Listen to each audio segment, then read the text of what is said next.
আৰু সেই সৌৰজগতৰ গ্ৰহ কেইটা তোমালোকে জানানে? 8টা। কি? বুধ, শুক্ৰ, তাৰপিছত পৃথিৱী, মংগল, বৃহস্পতি, শনি, ইউৰেনাছ, নেপচুন। হয়নে? 8টা গ্ৰহ। আৰু এইটো হ'ল সূৰ্য। হয়নে? মই সূৰ্য যেনিবা। তোমালোকে এতিয়া কোৱাচোন তোমালোকৰ গ্ৰহকেইটা এফালে একাধিক ক্ৰমে কৈ যোৱাচোন। পৃথিৱী, মংগল, বৃহস্পতি, নেপচুন। আৰু তোমালোকে কোৱাচোন আটাইতকৈ সৰু গ্ৰহ কোনটো? বুধ। আৰু আটাইতকৈ ডাঙৰ গ্ৰহ কোনটো? বৃহস্পতি। এতিয়া তোমালোকে একাধিক ক্ৰমে ক'ব পাৰিবানে গ্ৰহকেইটাৰ নাম? পাৰিবা? এতিয়া কোৱাচোন।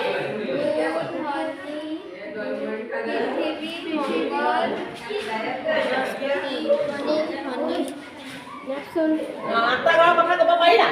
এতিয়া তোমালোকে এটা কোৱাচোন কোন দিশৰ পৰা কোন দিশলৈ আমাৰ পৃথিৱীখন ঘূৰি আছে? পশ্চিমৰ পৰা পূবলৈ। আৰু গোটেইকেইটা গ্ৰহ পশ্চিমৰ পৰা পূবলৈ ঘূৰে, হয় নাই? আৰু যাৰ নিজা পোহৰ আছে সেই গ্ৰহটো সেইটো কি বুলি কয় বাৰু? সূৰ্য। নক্ষত্ৰ কোনটো? সূৰ্যটো নক্ষত্ৰ। আৰু এই 8টা কি বাৰু? গ্ৰহ, হয় নাই? এই গ্ৰহকেইটাই সূৰ্যৰ চাৰিওফালে কি কৰি থাকে? ঘূৰি থাকে, হয় নাই? আৰু সূৰ্য চাৰিওফালে ঘূৰোতে নিজৰ কক্ষপথত ঘূৰে। নিজৰ এটা কক্ষপথ আছে, হয়? সেই কক্ষপথটোত কি কৰে?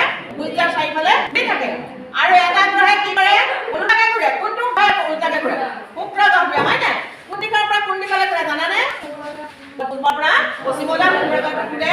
আৰু ইটো গ্ৰহে পশ্চিমৰ পৰা পূবলৈ ঘূৰে। এই কথা তোমালোকে মনত ৰাখিবা দেই।